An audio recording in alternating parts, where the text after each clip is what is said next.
नमस्कार साथियों, आप सभी का स्वागत है इस क्लास में। आज हम बात करने वाले हैं एक महत्वपूर्ण क्वेश्चन का सलूशन जो आपके एग्जाम में बार बार आता है। तो आप इससे पिछली वीडियो में हमने प्लस पर आधारित क्वेश्चन को बताया है। अब हम माइनस पर आधारित क्वेश्चन लेकर के आएंगे आपको कैसे एग्जाम में ऐसे क्वेश्चन को लगाना है। तो आइए देखते हैं कि कैसे इस क्वेश्चन को हम लगाते हैं। सबसे पहले क्वेश्चन आप देखिए वो क्या है, 45 पर 49 माइनस 42 पर 49 किससे विभाजित होगा। तो आपको ऑप्शन दे रखा है ABCD करके, ये आपके ऑप्शन है। इनमें से बताना है कि किससे ये विभाजित होगा। तो ऐसा व्यंजन या ऐसा क्वेश्चन आपको मिले तो कैसे करना, आइए देखते हैं। उसके लिए भी हमें फार्मूला आपको बताते हैं। जब ऐसा केस मिले आपको A पर n माइनस B पर n, ऐसा केस मिले तो कहे कि किससे विभाजित होगा। तो ये सदैव विभाजित होता है, आप ध्यान रखें, दोनों के अंतर से, यानी A माइनस B के अंतर से सदैव ये विभाजित होगा। तो आप समझ गए होंगे आपका आंसर क्या आएगा।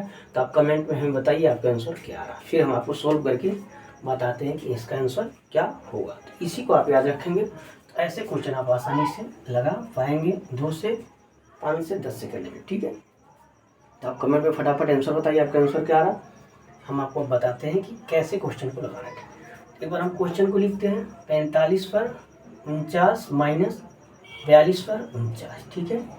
इसको हमें सोल्व करना, हमसे क्या पूछिए किससे विभाजित होगा। हमें ऑप्शन दे रखा है 9, 12, 10 और 3। तो हमने क्या केस बताया, जब क्या हो आपका केस, आपका क्या हो, घात क्या हो आपका समान हो। जब क्या हो आपका घात क्या हो समान हो और आधार अलग अलग हो। आप समझ पा रहे हैं, घात क्या है समान है दोनों का, आधार क्या है अलग है, और बीच में क्या है माइनस का चिन्ह है। तो उस केस में हमने क्या बताया, ये जब भी विभाजित होगा इन दोनों के अंतर से, यानी किसके अंतर से, अपने आधार के अंतर से।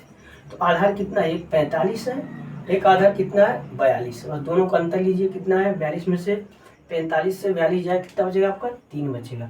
आप इस क्वेश्चन का आंसर क्या आ गया 3, यानी आपका ये आंसर है, ठीक है। जब भी इस केस में आपको क्वेश्चन ऐसे मिलते हैं तो आपको क्या करना है, इन दोनों का अंतर लेना है और आपका आंसर जो आएगा वही आपका आंसर होगा या उसी से ये विभाजित होगा। तो ऐसे केस जरूर आपको एग्जाम में देखने को मिलते हैं, चाहे आप रेलवे की तैयारी करें, किसी अन्य एग्जाम की तैयारी करते हैं, तो ऐसे क्वेश्चन आपको जरूर मिलते हैं एग्जाम में। तो आपको क्या करना होता है, ऐसे क्वेश्चनों को बस ये ध्यान रखना है आपको कि हमारा आधार क्या है समान नहीं है और घात क्या हमारी समान है। फिर देखना अगर माइनस का केस है तो दोनों का आधारों का अंतर लेंगे, वही हमारा आंसर होगा।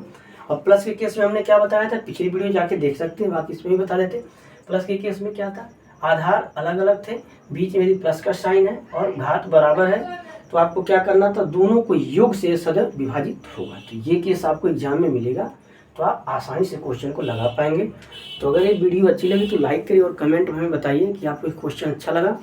और आप नए हैं तो हमारे चैनल को सब्सक्राइब करते हैं। तो मिलते हैं नेक्स्ट वीडियो में कुछ नए ट्रिक के साथ, तब तक के लिए धन्यवाद।